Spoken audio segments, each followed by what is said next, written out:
Tomorrow is a state funeral, but I've also heard the Deputy Chief of Staff mention that the various churches will be involved. Exactly how is it going to play out tomorrow?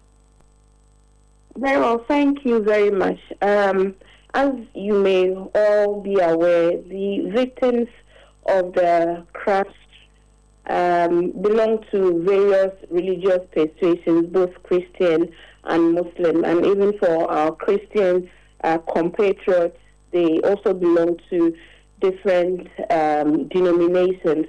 What the Ghana Armed Forces has sought to do is to represent this diversity as much as is possible that the families would have wished to do if they were holding their individual funeral services and interment. So we have had a fusion of the various clergy from the family, the individual families, as well as the Ghana Armed Forces.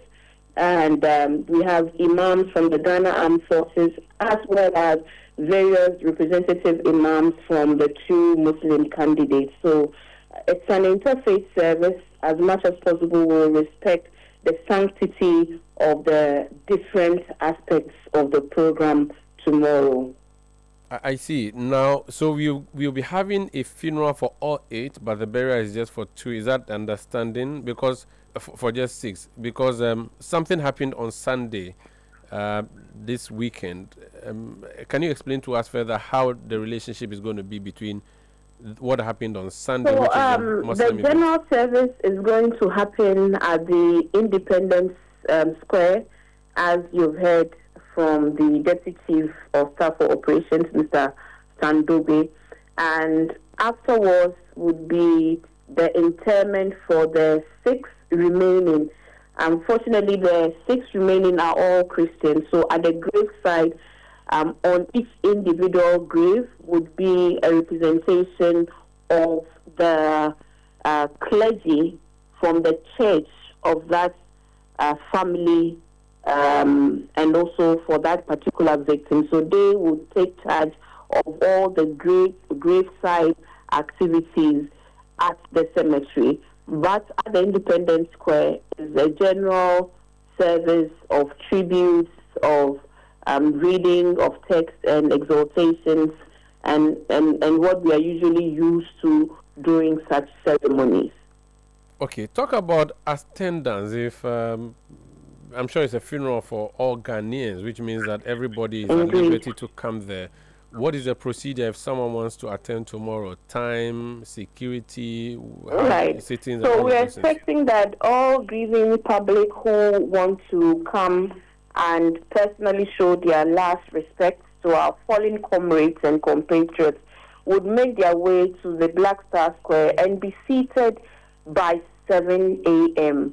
This will help to ensure that everybody gets their allocated seating place and there is order before the pre-service activities begin at 8. So it's an open invitation. The Black Star Square is a big venue, but we have made the sitting arrangements within the inner perimeter, and there will be labels on the various bands under the chairs. So you just look out for the labels and make your way there. Literally, if you come early, you get a good place to sit, apart from the designated places for our VVIP and guests and dignitaries. All other Ghanaians, if you make your way early to the place, you find a place to sit.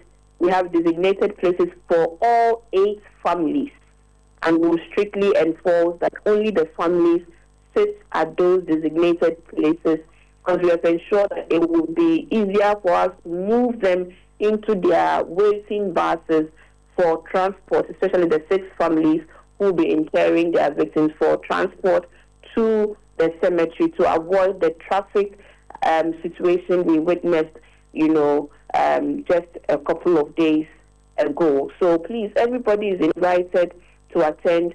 The Ghana Police Service has issued an updated advisory on just which diversions are going to be made towards the venue, and also to explain that please be cooperative with the security officers on ground, because they are there to help you find a place to park and then make your way to the funeral ground. So please, let us all be very cooperative, let us be understanding, and let us accord the ceremony with the dignity and respect that is deserving of our fallen compatriots.